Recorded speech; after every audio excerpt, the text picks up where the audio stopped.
Hello, I'm going to episode number, I think it's 439 of the TEW 2020 Challenge Run. This is going to be ECW for week 1 of November 2023. It's continuing the build. No, it's the go-home show for Cyber Sunday, but I don't think ECW has any matches on that show. I've just realised right now. I don't think ECW has any matches on Cyber Sunday. Oh well. We move. They are building towards matches at Survivor Series though, including the follow-up to last week's big closing angle where the Usos seemingly left the bloodline, you know. What's gonna come from that one? We'll have to wait and see. Without any more further ado though, let's jump straight into tonight's show, which will be main evented with Women's Tag Team Championship action, as the champions Zelina Vega and Saray defend against Liv for Battles, Liv Morgan and Hikaru Shida. Yeah, they jump straight into the show. We get a cold open with the show. Jimmy and Jay together, you know, dapping each other up, going, yeet, you know, what a great moment that was last week, who, you know, really showed the tribal chief, really put him in his place. Mackenzie comes out to meet him. And she goes, Jimmy, Jay, you know, last week you made a big statement, you know, taking out your cousin Roman Reigns. He goes, yeet, yeah, we did that, Mackenzie, we did. Okay, now it's just me and Jimmy, you know, the Usos back together. None of this bloodline BS. In fact, we're done with the bloodline. In fact, tonight, we're going out there and we're finishing up. We're calling the tribal chief out. And then the Hurt Business walk out in their suits. And he goes, pardon my interruption, Mackenzie. You know, I see the Usos here. And you're not going to take one more step into this building. And Jay goes, well, what? Says who, Us? He goes, well, says the ECW general manager Paul Heyman. You see, Heyman, after last week, you know, he may be the wise man of the tribal chief, but he's also the general manager of this brand, the owner of ECW. So, after that little stunt you did in the main event last week, Mr. Heyman has barred you two from showing up on ECW until further notice. So, you better get your dumb ass out of the arena, or we'll make you get out. And Jay goes, oh, look at him, Jimmy. You know, already got new lap dogs. Now we're out of the bloodline, Oos. You know, Heyman's already got these guys in his pocket. Okay, we'll call Oos. We'll leave. Just know this, Oos. You ain't seen the last of the Usos around here.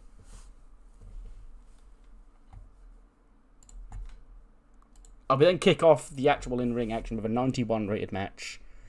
It is the aforementioned, I didn't mention it at all in the opening, but we announced it last week, tag team match which pits Kyle O'Reilly and Roderick Strong against Cedric Alexander and Mustafa Ali. And it is Kyle O'Reilly and Roderick Strong who pick up the win. Kyle O'Reilly, the God, pins Ali of a brainbuster. 72 for Roderick Strong, 94 for Kyle O'Reilly, 90 for Mustafa Ali, and 82 for Cedric Alexander. So, of course, the God, Kyle O'Reilly, stepping up once again. Roddy's really letting the side down. Is he declining or something? He is, yeah, okay. Because, like, I think they're, like, level on pop, but Kyle is just, you know, he's the God. You know, it's become a running joke at this point. But Roddy's still lacking. Ali does really good as well, as does Cedric. But, yeah, this all Kyle O'Reilly's work here, basically. So, that presumably puts them next in line to challenge the Hurt Business for the tag team titles. We'll have to wait and see. Speaking of championship matches, we then head backstage. I don't have, like, I know I have the interviews, like, I have Kayla, Kathy, and Mackenzie doing the interviews, and then I have, Kevin Patrick on Raw and Pat McAfee on SmackDown as, like, the roving sports correspondents. I don't know if I've got one of those for ECW, but, yeah. I was going to say Barvin Saxon should do it, but I'd probably have him be the ring announcer on ECW instead. So it'll be Samantha on Raw, Byron on ECW, and Mike Rome on SmackDown. But whoever it is doing a sit-down between ECW Women's Champion Julia and Blair Davenport. You know, Blair, she laid her claim down last week. She wanted a shot at the championship. And Julia, she's a fighting champion. So next week, we're going to get that match. We're going to get Blair Davenport against Julia, one-on-one for the ECW Women's Championship. Should be a hoot.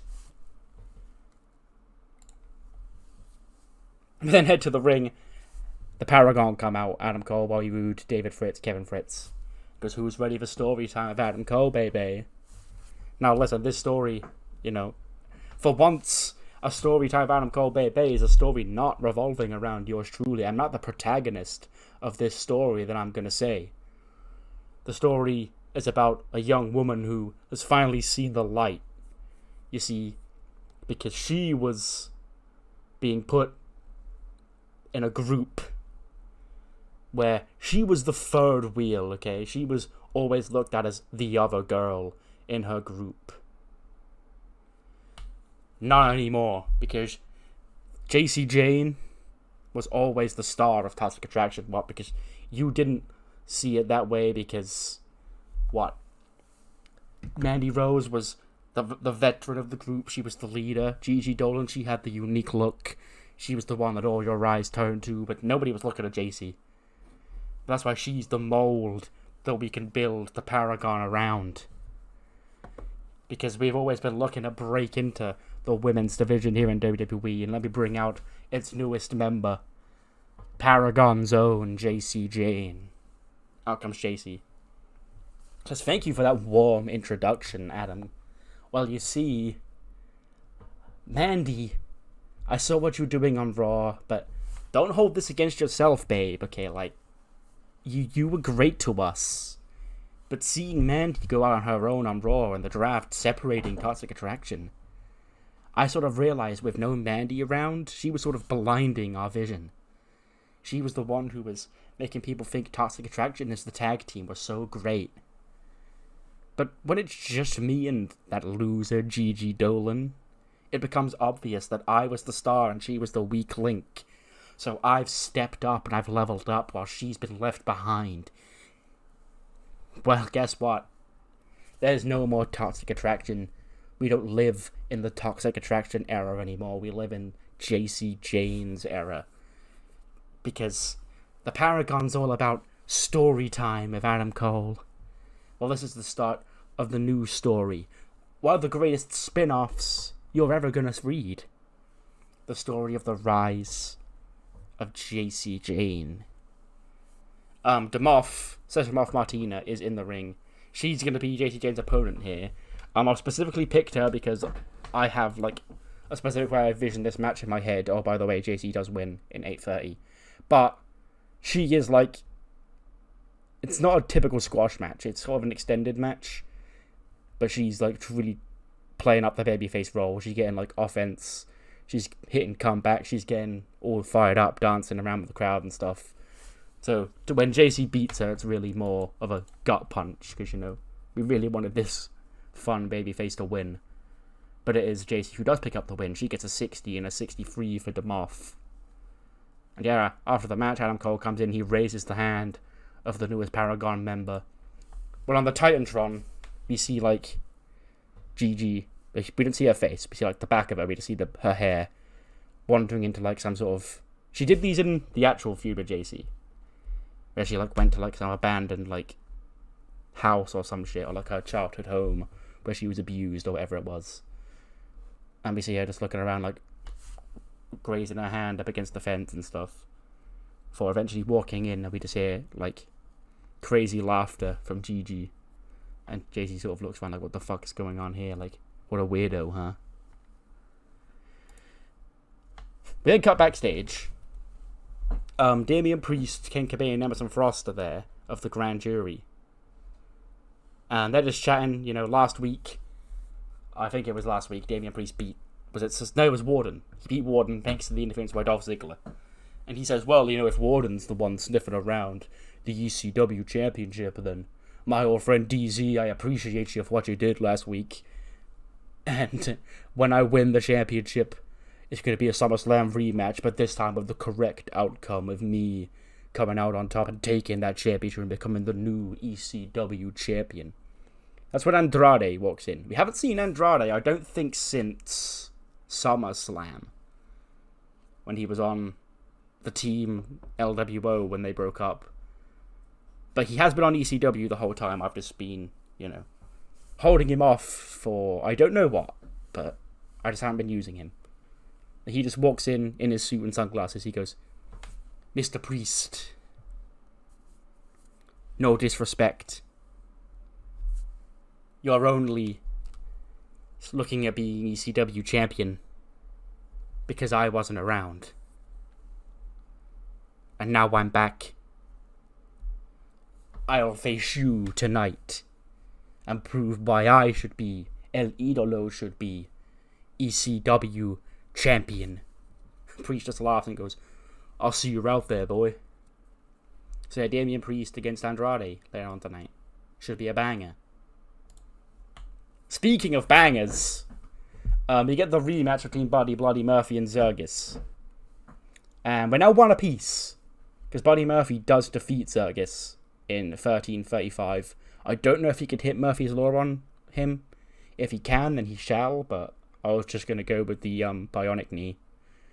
86 for Buddy Murphy, 78 for Zergus. And yeah, Zergus did win their first encounter, so this is now one apiece between these two. So, who knows, but there's probably going to be a rubber match at some point in the future between these two men. A robo-legged man and a dinosaur dragon. Only on ECW. Only in wrestling, really. We then see Cora Jade backstage with Mackenzie. She goes, Cora, you know, it goes, save it, Mackenzie. Like, this is sort of becoming a weekly occurrence, you know. Not one that I want, because, you know, spending any time around you is not for me. But again, I ask, where's my match on this show? Okay, I'm the fastest rising star here in WWE, not just on ECW, but in the entire women's division. But I'm not getting featured on this show. Why is that, Mackenzie? Because you got people like Gigi Dolan. Okay, whatever that crazed loon was doing in that stupid abandoned warehouse. So here's what we're gonna do. I'm challenging crazy old Gigi Dolan to a match on ECW next week. And if she's got the balls, if she's as crazy as she thinks she is, she'll show up next week and I'll show her who's really crazy. We then see Karrion Kross and Zion Quinn backstage. Karrion's just sat, like, he enters Zion Quinn's humble abode. He goes, take a seat, Karrion, I've got some stuff to do. He just sits down. We've got, like, empty pizza boxes on the floor. He goes, is this really how you live? He goes, yes, this is a true alpha lifestyle, Karrion. I know it's, for a Sigma like you, it may take you aback, but don't worry. There is a true alpha inside you. You've just got to let go of all this hate and channel that into, you know, not caring about what people think of you. You see, me and you, we're a lot alike, but we're also very different at the same time. Our goals, very much similar. Our mindset's very much similar, but you're different. You've got this vengeful hate against the world. Because that's right. This world beat me down. There's nothing I could do. I've been trying my hardest to try and fight back, but it just keeps getting unbearable. Because, correct, and me, I've won the game of life. You see, Karrion, if you want to become a true alpha like me, we need to get you in tip-top shape. So next week, I'll be out there watching your match. And then I'll see, taking notes. Consider this your first lesson of the Zion Quinn Alpha program. Of turning you from this pathetic little depressed man who's against the world into my equal, my right-hand man, another man like me who's on top of the world and doesn't ever plan on being knocked down. 85. That's fine. Yeah, it is Damian Priest, though, who does defeat Andrade in 1736. He pins him with the Staff of Heaven because the other members of the grand jury run in and attack Andrade behind the referee's back, allowing Priest to pin him in, 1736 in an 85 rated match. 85 for Damian Priest, 77 for Andrade. Yeah, just a quick bang. I needed a fifth match on the show, so this will do. But Priest has been picking up a lot of wins recently, is all I'll say. We then see the tag team known as Joeman backstage. Nobody said his name, but he's there anyway. Because Braun, you winning the television championship from that idiot Matt Cardona, Edge's bitches 1 and 2, Thing 1 and Thing 2, Tweedledum and Tweedledum, or whatever you want to call them, is all well and good, and Joeman is phenomenal. But we need to get you defending that title, big man. You know? Nobody can beat a big guy like you. Because that's right. So, whoever's going to be next in line for a television championship match can step up and get these hands. That's when we hear sarcastic clapping. And ZSJ and the rest of Techers walk in. He goes, correct me if I'm wrong, Joe. You know. But who won at high voltage? I ain't Braun won. That's correct. But I also won. Okay, me and the grizzled young veterans, Techers. We brought that British style to ECW. We smacked up Dudley Dickhead and the rest of them idiots on the other team. But correct me if I'm wrong again, Joe. A television championship is not something to be paraded around on the shoulders of a make-believe monster. That's nonsense. It should be around the waist of the most technical, savvy, greatest in-ring masterclass in the entire WWE, and that's definitely not Braun Strowman. You big idiot. That's me. That's CSJ. And I'll take that championship to great heights that it's not yet been. It still will never be sat on the shoulders of an oaf like this dickhead right here. Because you better watch your mouth, or you and the rest of your friends are going to get these hands. Because, oh no, we're going to get these hands. Okay? Oh, Brawny Boy's going to try and beat us up. He goes, listen here, you run your mouth all you want, but there's only 2 of you, and there's 3 of us. So, as far as I'm concerned, it doesn't matter how big you are, Braun. We'll beat you next week because we've got the advantage. And that's when Dudley walks in. And he goes, 3-on-2, huh? Supposed to be some sort of man you are, Zach. You know what? Let's make it a fair fight. Make it 3v3 next week. And Zack Sabre Jr. just laughs and goes, Dudley dickhead. Your last stand, I see. I'll see you then. And then he walks out. So yeah, 6-man tag next week. Joman and Dudley Davis taking on Tekka's team of Zack Sabre Jr., Rip Fowler and Jagger Reed. We then see a congregation of women's tag teams. Lyra and Kelly are there. Ichiban, all of Next Gen. And Shotzi and Scarlett are there as well. You know, they're the new team around here. They go, you know, this is the competition, Scarlett. They gotta sort of, you know, take it all in, see who we're dealing with around here. And all the other girls sort of awkwardly look around at them. Like, who invited these? Like, how long have they been here? But ahead of our in-ring main event, which is the Women's Tag Team Championship match. And that match gets a 74.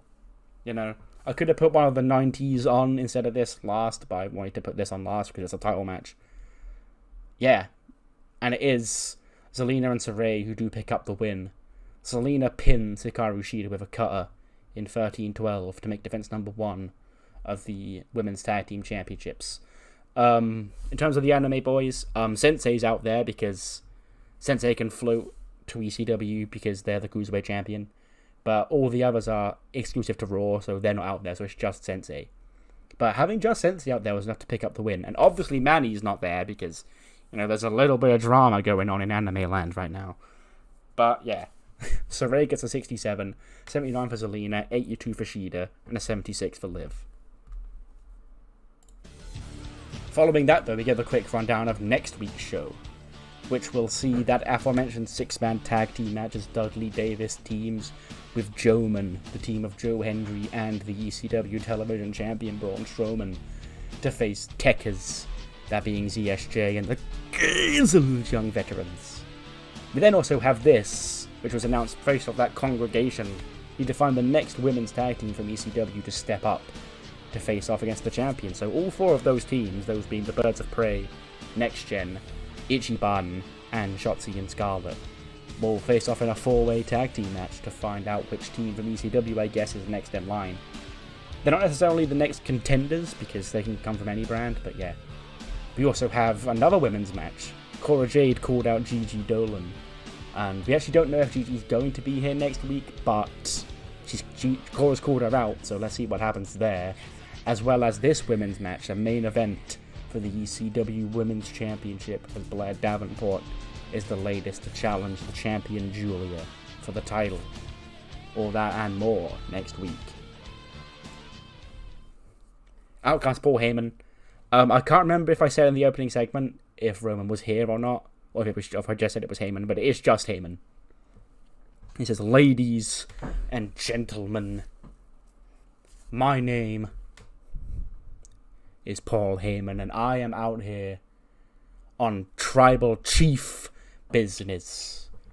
You see, last week, the bloodline was dealt its biggest blow yet. Sure, there's never being able to recruit Solo because of past transgressions. There's losing Jacob Fatu, and then there's what happened last week when your tribal chief, my tribal chief, was told no by his own cousins, the Usos. And make no mistake about it, I may be the wise man for the bloodline, but I'm also the general manager here on ECW, and I say you will not see Jimmy or Jay on this television program until I deem it fit. So now, I hope you're all well and good, Jimmy. I sure hope you and Jay made the right decision, because you've not only cost yourself a guaranteed spot in the bloodline, a spot around the table of which Roman Reigns will soon be the head once again, because Roman Reigns will get another shot at Dolph Ziggler and the ECW Championship, and he will get that shot at Survivor Series. Out comes Ziggler, and he goes, "Heyman, I knew that you had a bloodline bias. I kind of appreciate you not even trying to hide it, That's at least you're honest. That's not like you either, Paul. But I beat your tribal chief. I don't need to run it back with him at Survivor Series because I already proved I'm better than him." And him goes, "Stop. Dolph, you did not beat the tribal chief at High Voltage. The Usos' betrayal beat the tribal chief at High Voltage, and with the Usos a non-factor, if the tribal chief was to get another shot at that championship, then Ziggler, you can kiss that title goodbye." Warden then comes out, and he goes, "Heyman, I'll make this short, I'll make this sweet. I don't give a damn about your tribal chief. I'm still mad at your tribal chief for costing me at SummerSlam. And next time I get my hands on him, I'm putting him down, and you can bank on that. But as of right now, this little asshole cost me my match last week." So he goes, "It was an accident, Warden." Well, okay, I've apologized for it, okay? Because of course you are. You're going to apologize for it because you don't like the reality that we currently live in, Dolph. And that's that I'm still mad.